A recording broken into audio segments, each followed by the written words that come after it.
We have a prince. That's right. We have a prince coming on board.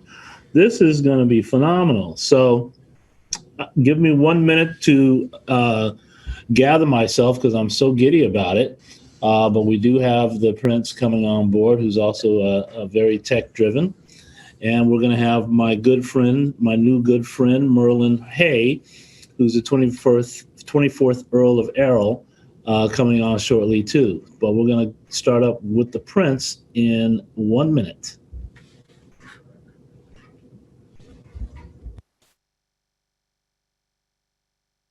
Hi. There you are. All right. Yes. Does it work? You hear me? I hear you perfectly. Robert, maybe we want to take off the slide and let's go right into it. Here we go. So I'm good old American. I don't know exactly how to address you, sir, but maybe you can introduce yourself and then I will catch on. Okay, well, my name is Constantijn van Oranje, and I lead Tech Leap in the Netherlands. And it's our ambition to make the Netherlands a leader in Europe in tech and startups. And so far, we are doing a relatively good job. I think the Netherlands is the kind of third ecosystem in Europe, behind London and now Stockholm. But we are ahead of Paris and Berlin and powering forward. Well, it's just an honor to have you here, and I've read a lot about Tech Leap, and I wanted to talk a little bit more about that because we here in New York and working with several people around the world on building tech hubs and creating opportunities for people to create businesses and startups and really try to create that ecosystem that's going to help all of us. How's it going over there? Like, given what you're committed to through techleap.nl, how are you measuring your success? What's going on with how's the reaction inside of the communities that you're serving? Just give us a little more insight about Tech Leap. So we're measuring our success on a number of KPIs. That's volume in venture capital, investment, ticket sizes, ability to fill vacancies. So that's the availability of say IT expertise. And we're looking at diversity as well of the tech ecosystem, and basically a whole set of KPIs around capital, talent, technology, and markets. Basically, so how do our companies internationalize? Netherlands is a small market. That's a very important factor. Do our companies actually have the ability to go abroad and capture larger markets like the US or Europe? And Europe is mostly Germany, obviously, and France. So that's some of those factors. Obviously, we can't influence 100%, but we can do everything, at least in our power, to make sure that companies have the right skill set, but also the right market environment to grow. And so you mentioned sort of the worldwide touch that it can have. What are you doing with the United States? We certainly want to get a part of this. So tell me what you're doing with the U.S. and maybe even New York particularly. What type of relationships you got going on there?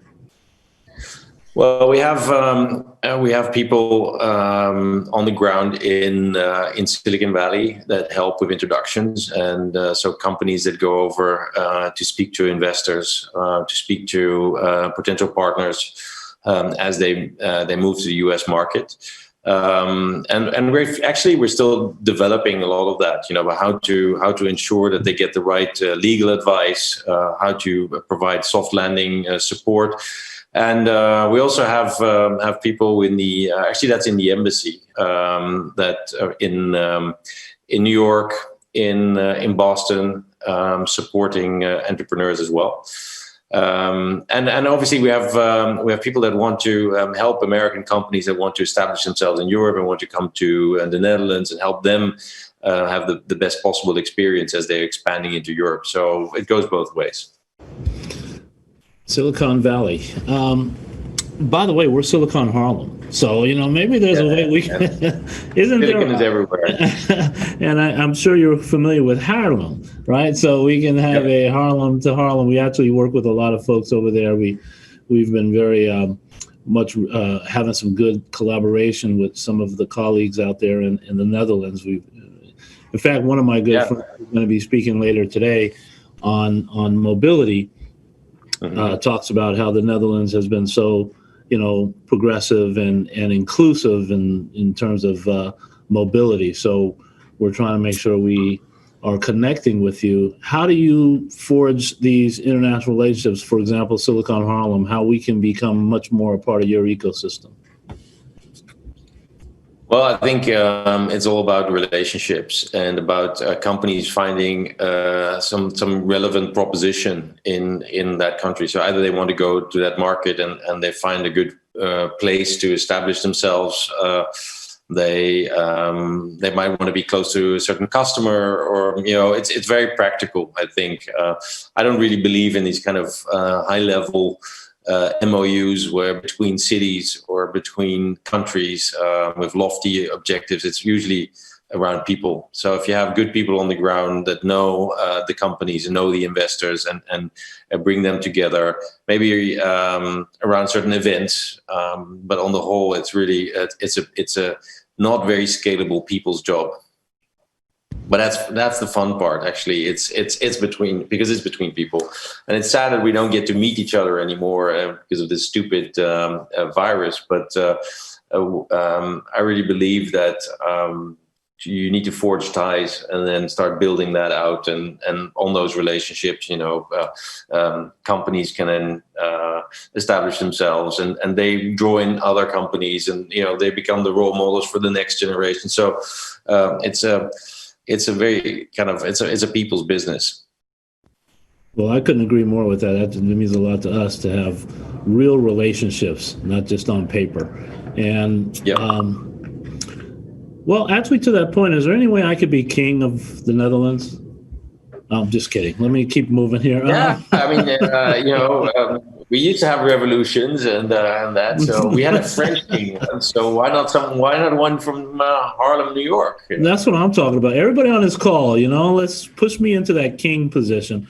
Let me ask you about the future. As you think about the future in the Netherlands, but around the world, where are we headed? I mean, I agree with you. This crazy COVID, which has made such an impact on every neighborhood, every household, every city and state and country. Like, how do you see us not only coming out of this morass, but also just how do you see the future of, technology, of all this remote working? How do you particularly see that? So I'm going to just do the positive side of this, right? I'm not going to go into tensions between Asia and the US and the politics and many of the social strife that we're seeing, because that's all happening as well. What I'm seeing in technology is that COVID has moved certain trends that were out there for a long time, like remote healthcare, remote education, food delivery, e-commerce, all these things. Right to our doorstep, and those things have been around for 20 years, and somehow systems have a lot of legacy and a lot of bureaucracy and a lot of vested interest that kind of stopped those innovations actually to come to the market, and now we're seeing them come in with an incredible pace, and I think we're going to see more of that, and this is right on the cusp of a transition in energy, a transition in food, a transition in digital, and then there are a number of technologies that are right out there, like AI and genomics, and then there's a next wave of technologies coming around quantum computing, etc. So we're in this this incredible technological age, and now because of COVID, a lot of this is really accelerating, and it depends if you have the companies and the capital to really capitalize on that development. And I do see that, actually. I see that many startups are more on trend than legacy companies. So because they have to do something new, they've been betting on new ways of working, new ways of getting our healthcare, are providing education, and they're actually quite well positioned now. So as long as there is capital to fund their growth, I actually see that a lot of incredible innovations could come out of this period. Obviously, as well, we're seeing a lot of job losses, and we're seeing a lot of tragedy on that side as well. And it has to force us to think about, how do we deal with that as a society, and how do we make sure that these innovations actually not only benefit investors and entrepreneurs, but also benefit society as a whole. And we're seeing this now, especially on the skills side. Many people losing their jobs, needing new 21st century skills. And how do we actually support them in transitioning to those new kind of jobs? That's, I think, a big challenge. But this is an innovation wave that was waiting to happen for years already, and it's now really being accelerated. And it's really up to us to make it work for the good. Thank you for sharing that. That's actually quite inspirational, looking towards that type of future. But part of that future, even though we don't want to get too deep into it, I'd love for you to stay on for a little longer as we bring Merlin Hay on.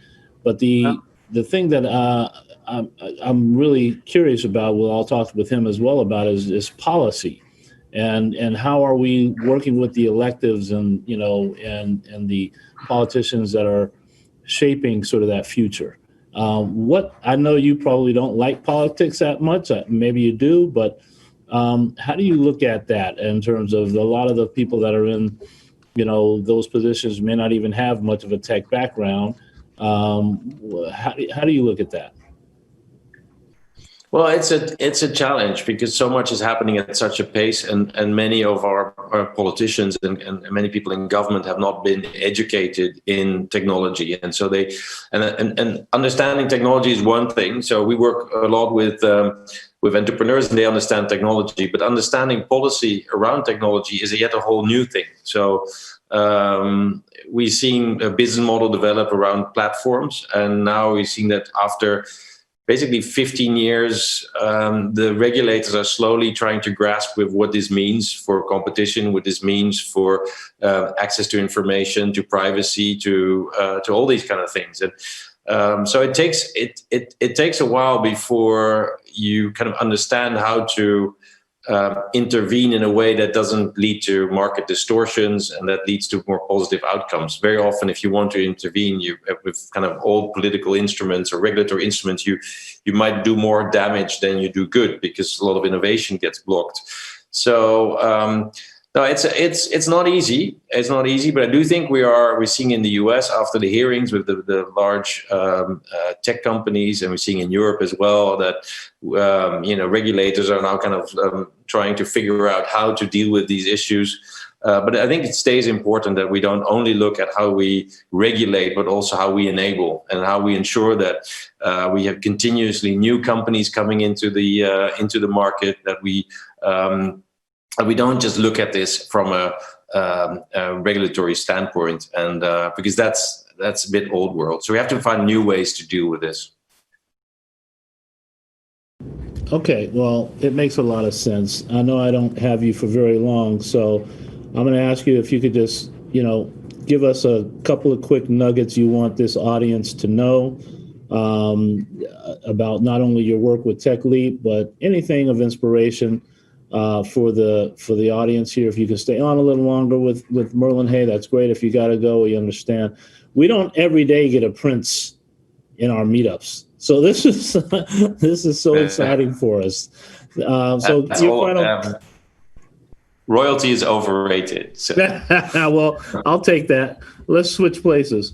Anyway, go ahead, Constantijn. Give your final comment. No, it's. I think what is really important is that entrepreneurs take their dreams and their lives in their own hands, and they build new things, create new jobs, and it's really up to politicians to allow entrepreneurship to really flourish. And we are now in an incredible moment where that entrepreneurship can come from anywhere. Anywhere in the world with current IT, and that it's really up to those people in power to allow the empowerment of others, and the empowerment comes through entrepreneurship, and that's something I really stand by. And I also think that it's not just for certain elites, but it should be broadly shared through society. And entrepreneurship is really the way to move up on the social ranks. And that should be enabled. So I thank you very much for giving me the opportunity to be on your program. And I know that you've been working with fellow countrymen of mine in the past as well. And obviously, as you mentioned, Harlem in the Netherlands is also trying to become a tech hub near to Amsterdam. And there are Formula One circuits. So we're trying to kind of go along in developments and be part of global movements, and in some ways Harlem in the Netherlands looks up to Harlem in New York, with how you and in Silicon Harlem, but also Silicon Alley, you have been pushing technology and building incredible companies. So I hope we find ways to collaborate, and you inspire us. I hope that we can inspire you too. Thank you, Constantijn, and my best to you and your family. And we hope that we can continue this conversation moving forward. I'm going to transition here. In the meantime, please feel free to stay on, or I know you got things to do, but I really appreciate that time. Now, Robert, what do we got here? Oh, the Duke of Earl. That's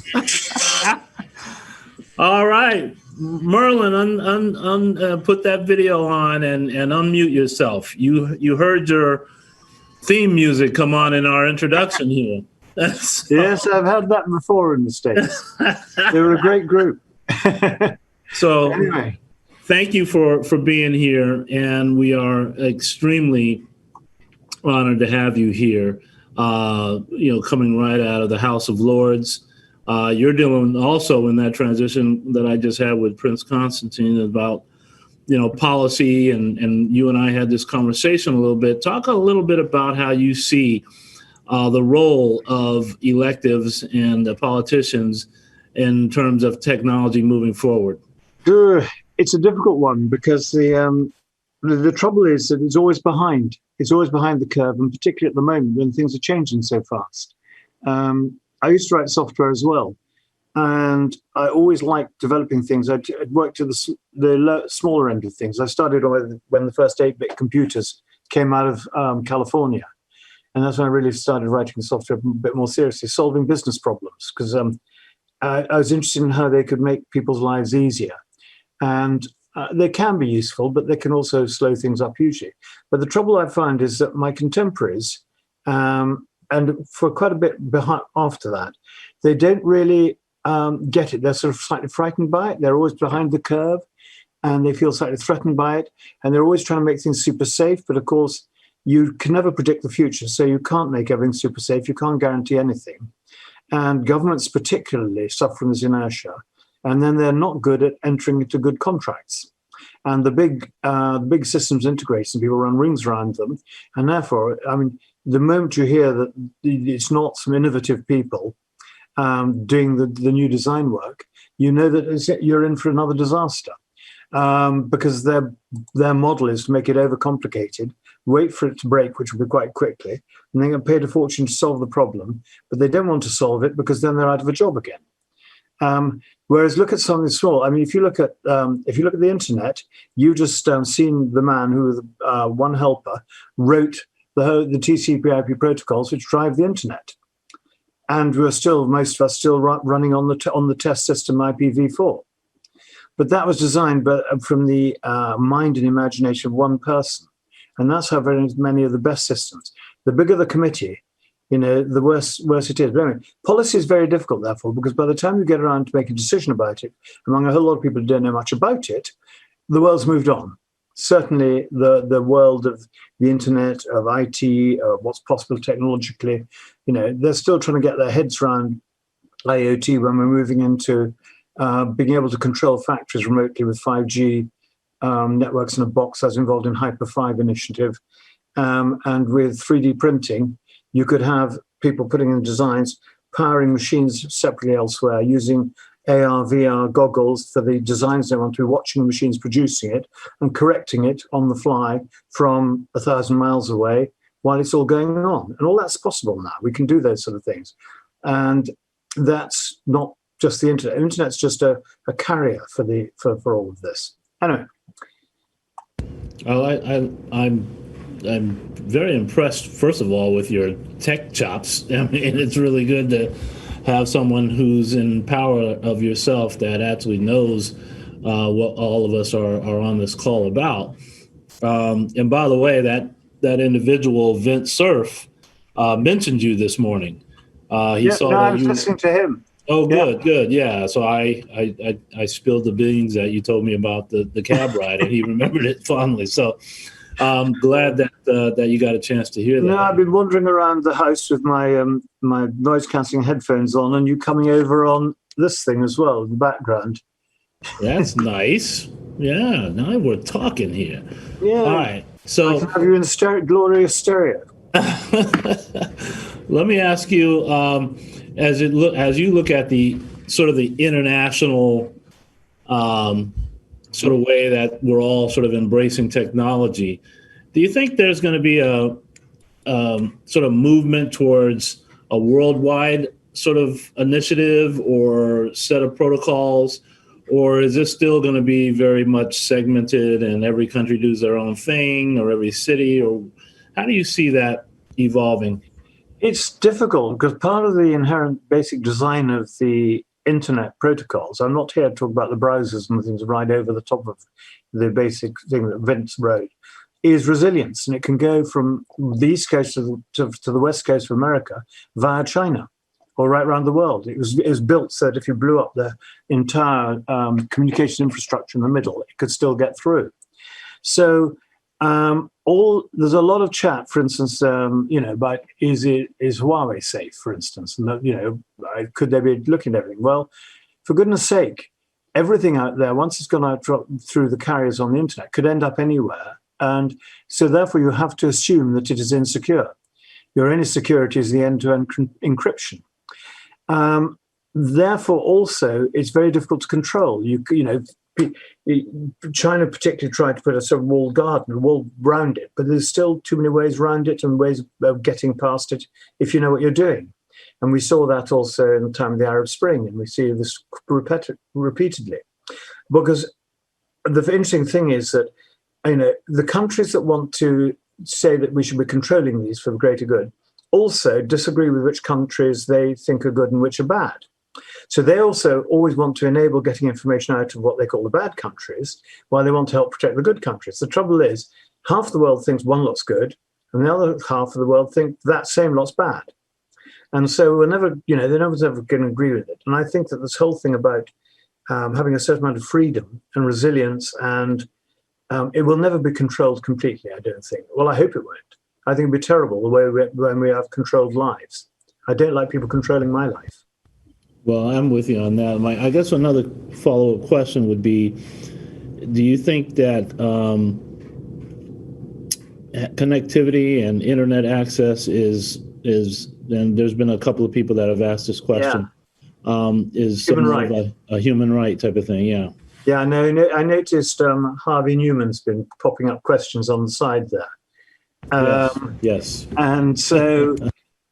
we were discussing this, funny, about 3 or 4 years ago here, and even further ago, I was talking about the stages about the second Internet Governance Forum in Rio. We were several of us talking about trying to do a Charter of Human Rights for the Internet, but it's like all those things. It's very hard to get it off the ground. It's very hard to get people to agree. everyone's got different things that they find immoral or offensive. And the moment you get into those sort of things, and this comes into, someone was also asking a question about censorship earlier.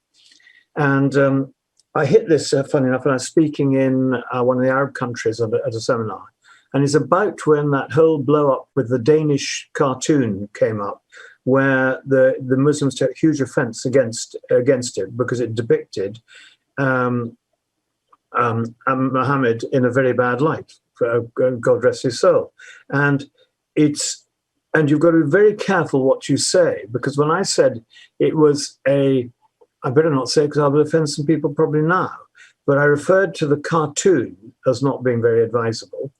And that was taken because I, in the same sentence, used the name of the prophet and also used this adjective, was taken as hugely offensive. And someone wanted to arrest me immediately and chuck me on an airplane out of the country.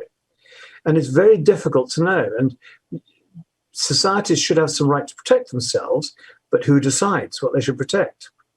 And that's the hardest thing. Someone in the thing put their hand up and said, well, only democratic countries should be allowed to do that. Well, how democratic is which country? I mean, we elect parliament for 5 years and then they're dictators for 5 years until we get the next election. Wow.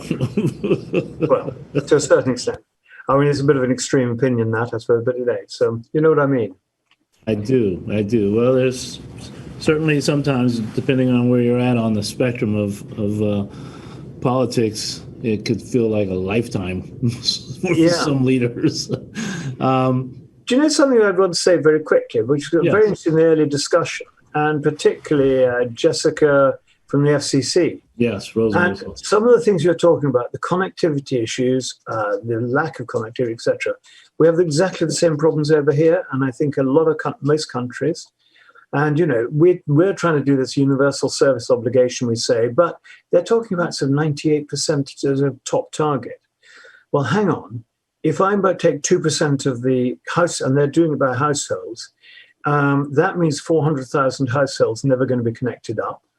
And it means about 1 million people, therefore, not being connected properly.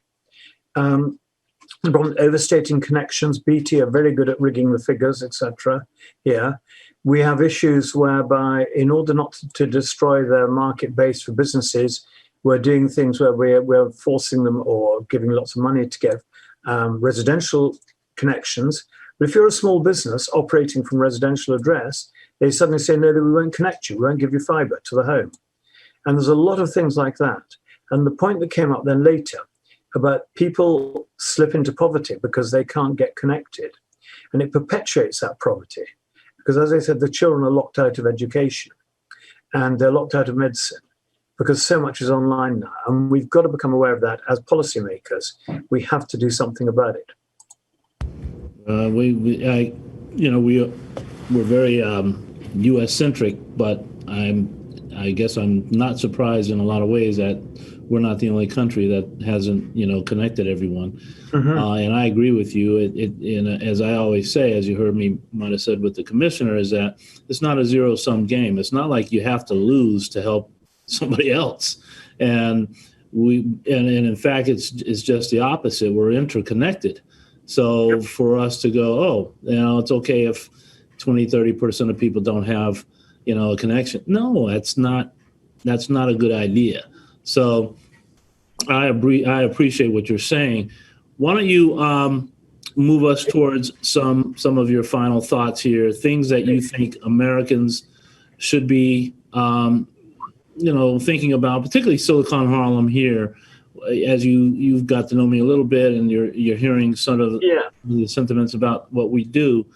Would love to hear your own sort of perspective on us and what we should be thinking about, from you. Well, I think because you're trying to also influence the policymakers and trying to get the right environment to move forwards. And I think it always has to be done by incentives rather than by controls. The trouble is the rule makers and the policymakers tend to think of trying to control it by rule, like the target I just mentioned. What you really need to do is to have the right incentives to make people improve their behavior companies and corporations and everyone improve their behavior in a direction that you want society to go. And I think that's one of the key things that I've learned. Force and shouting at people doesn't really work. I think only the other in New York. well, it doesn't. If you're trying to really get things to growth, and your innovation will come from your smaller businesses, your smaller enterprises. The big boys don't get it. They don't do it. They're too hidebound. They're like a large bureaucratic organization. It's got to come from your entrepreneurial dreamers and visionaries. That's where it's got to come from. The trouble, most of them can't sell. And they've got to sell to make money to get away. But that's one of the things. I think the other thing is I think that privacy is more important than people think. And Alicia was interesting her because I know she's doing a whole lot of stuff with Wishnish about the using DAG, which is a form of blockchain, to do things to help privacy, etc. And that's always worth thinking about because you can't trust others necessarily with their information. But and the government has huge inertia. That's the problem. So how do we get things moving faster? Anyway, but one of the things I think we've left the Model T forward stage, I think, of the internet now, and we're probably around this sort of the earlier saloon cars and things that broke down regularly. You never knew if you'd finish your journey quite. But I bet you in 5 years' time, or possibly less, we'll be looking back and thinking, why were we having all that trouble then? No, I think you're right. And first of all, I hope. Well, let me say this: we know we're under COVID-19 and all this other crazy stuff, but I hope next year. I hope you like New York because I'm going to get you to come here to New York, spend some time with us here in New York, and really chop it up where we can have you at one of our events and really have the community galvanize around you and just have these conversations. For everyone on the call, Merlin is just so accessible, so smart, and he has a great sense of humor. So he's the kind of guy that'll fit right in with New York and particularly with Harlem. Merlin, hey, I hope that you would consider coming and hanging out with us in New York. Certainly, love to. I'd love to. Particularly the clubs in Harlem, I believe are great. That's good. Don't tell us too many secrets here, Merlin. Hey, we'll run with that. But yeah, we'll look forward to it. And I just wanted to say to you that, based on, these conversations, the conversations I've had before with you, it's just an honor and a pleasure to have you join and that others could experience what I've experienced. And we're behind you, whatever we can do. I hope you stay on a little bit longer. We've got some more people coming on, including the CTO of New York City, John Paul Farmer. So we're really excited for his remarks. And right after this, we're going to start up with Rhonda Benda, who's been just an amazing supporter of Silicon Harlem, and she's an extraordinary leader around pushing cities forward. So it's a small introduction for Rhonda, but she's more than capable to take care of this next panel. And I'm so happy that Ottaviano is on there, who, we've been reading about a lot. And how about that? The Lieutenant Colonel Jennifer J.J. Snow of the United States Air Force. So we've got a tremendous panel here. And again, thank you to both Prince Constantine and Duke of Erroll. Very good, Merlin Erroll. Thank you so much. Thank you. Thank you very much.